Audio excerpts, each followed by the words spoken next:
மணிவாசகர் 5 அறிகுறி தெரியணுங்கிறார்.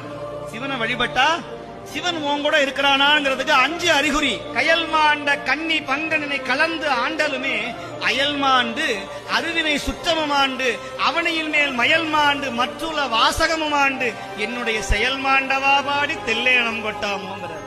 5 விஷயம் வரணும்பா. அயல்லாம் என்ன தெரியுமா? பக்கத்துல இருக்கிற வீட்டுக்காரன், சொந்த பந்தங்கள், இவங்க எல்லாம் அயலார்னு பேரு. நேரா வீட்டுக்கு வருவான். இப்பவே சாமியார் ஆயிட்டீங்களே, எப்படி உங்க ஃபேமிலி எல்லாம் போகுது? நீங்க ஆனது இல்லாம உங்க பிள்ளைய வேற இப்படி ஆக்கிட்டீங்களே, துளசி மாலை போட்டுக்கிட்டு திருநீரை பூசிக்கிட்டு எப்படி நாளைக்கு ஒரு கல்யாணம் ஆகும்? இவனை முதல்ல வெளியே வேட்டு வச்சு அனுப்பு. அந்த பரிகாரம் பண்ணி, இந்த பரிகாரம் பண்ணி, இந்த ஹோமம் செய்ய, அந்த ஹோமம் செய்ய. ஒரு ஹோமமும் செய்ய வேண்டிய அவசியம் இல்லை. அடியார்களை நமஸ்காரம் பண்ணி 4 அடியாருக்கு சாப்பாடை போட்டு திவ்ய தேசங்களுக்கு தரிசனம் பண்ணி இருக்கிற சுவாமிகளுக்கு நல்ல கை நிறைய பூவும் நீரும் கொண்டு போய் சேர்த்தாவே போதும். நல்ல ஓதுவா மூர்த்திகளுக்கு அடியார்களுக்கு நிறைய வஸ்திரமும்